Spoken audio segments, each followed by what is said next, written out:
Hey, crypto family. So, the first article we're going to talk about today is by Coin News, and it's saying a German stock exchange giant to launch crypto trading and how it will affect the European market. So, this is something I really like because the European market isn't too big into the crypto space, but they are having a lot of companies and big financial institutions starting to get involved with crypto. So, I think they will be definitely a driving force and one that will help provide liquidity into the market.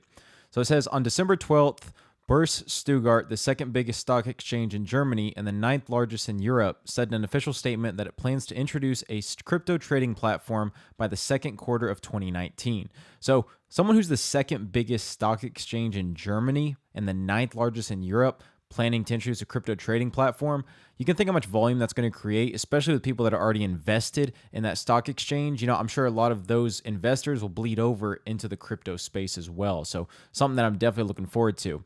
And the CEO of Börse said, with its combination of technology and banking expertise, Solaris Bank is a great partner for us to offer central services along the value chain for digital assets. Solaris's blockchain factory supports us in taking trading in cryptocurrencies and tokens to the next level and in setting new standards in transparency and reliability. It says in the upcoming months, Börse Stuttgart will collaborate with Solaris Bank to establish an end-to-end infrastructure for cryptocurrencies, allowing investors in the public market to trade digital assets. So this is very, very awesome. And they're actually, working with banks to help establish that infrastructure and make sure it's safe for people to store their cryptocurrency. So they're really attacking this head on and especially, using all of their financial connections and networking to be able to provide the best crypto trading experience. And here it talks about what effect will it have in Europe. So basically it's saying how the infrastructure is slowly growing and this will actually help, spread volume and liquidity in Europe, which is going to be great, for this space because the more volume, more liquidity, the more chance you have at absorbing a lot of these big hard forks that we had with Bitcoin Cash or any manipulation. It kind of lowers that because you do have more people in the space to be able to absorb that. So it says here with the growing liquidity that, maybe would have been able to prevent this 80 to 99% drop in most of the coins. So while I don't know how much would have been able to prevent, I do know that, with that growing liquidity, you do have more opportunity. So just something to keep in mind. And, as more infrastructure strengthens, then liquidity cryptocurrencies will grow and adding more stability to the asset class. So this is definitely an article I liked and it just shows, more and more people are adopting cryptocurrency, and especially at the G20 conference when they talked about, they're interested in regulating it and, helping it in any way they can, but first making sure that all the manipulation is taken out. So again, move in the right direction and just helps towards mainstream adoption. Now, next article I want to talk about is by CNBC. And again, we have Tom Lee in the news. So Tom Lee, he works at Fundstrat. He's one of the leading people works there, and he's been popular for his predictions. But now he's saying, we're tired of people asking us about target prices. So right now he's expecting 13,800 to 14,800, at least more than 10,000. Towards the end of the year. So, which we're only, less than 20 days away. So seeing that high of a value, it seems highly unlikely, but again, we'll have to see what happens because anything is possible in crypto.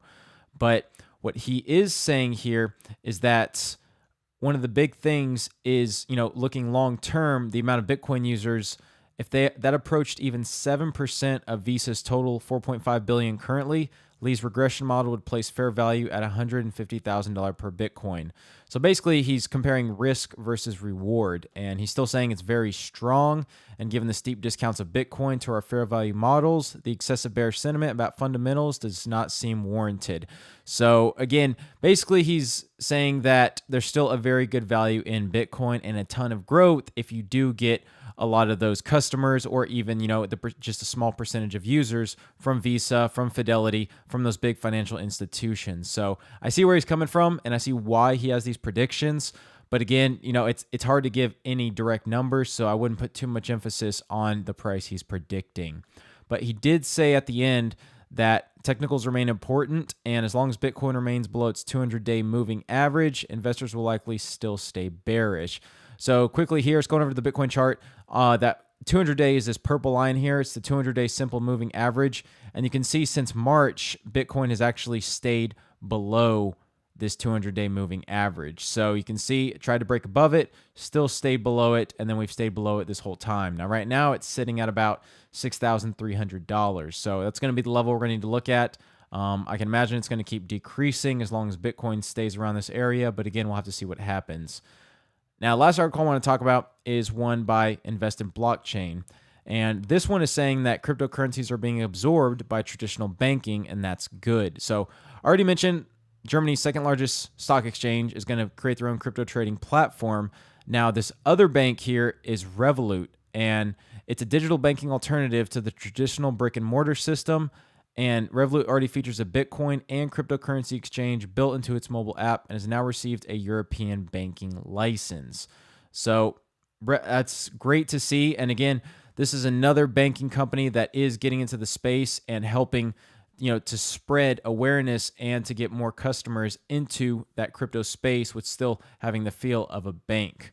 It says now, as of Thursday, Revolut graduated from the fintech industry and now ranks among the big banks. They received the authorization to offer traditional banking services besides their innovative services to customers throughout Europe. And these guys are actually the hottest fintech industry startup in United Kingdom. So these guys know what they're doing. They're very good at growing fast, and they want to become the Amazon of banking. So you know how big Amazon is? Basically, Revolut is trying to do that in the crypto space and really try to get, all those investors into cryptocurrency. So I believe, there's a good chance that they will get a lot of investors coming into the space. And I believe that going into 2019, and expanding into larger markets in Europe, they will also have a lot more investors come in there. So it's good to see they're doing all the right moves, and I can't wait to see, how they progress towards next year. Now, at the end of this, it says 2019 is looking good, and it actually mentions a lot of bullets that I liked and some stuff that people may have forgotten about or do not know. So first couple of bullets are the crypto-friendly bank Revolut is gaining traction and will expand their services in 2019. You have the Opera web browser now featuring a built-in crypto wallet for Android mobile devices. Binance is launching the Binance chain, which will host millions of tokens and thousands of blockchains. Bitcoin futures by ICE is backed, will launch in January 2019. And then the U.S. government is showing interest in blockchain technology and even funding blockchain startups. So, a lot of good bullet points and just a few of what we're going to expect in 2019. But I do think that there's going to be a lot of innovation and a lot of adoption. But exactly, how high Bitcoin will go, it's hard to say. I'm leaning towards the end of next year versus the beginning. But nonetheless, we'll see a lot of developments, which is always good to see.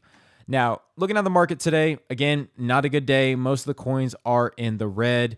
You have Bitcoin down 3.5% to $3,308. You have Ripple down 1.54%, just under 30 cents. Ethereum down 3% to $86. Stellar down 6.5% to 10.4 cents.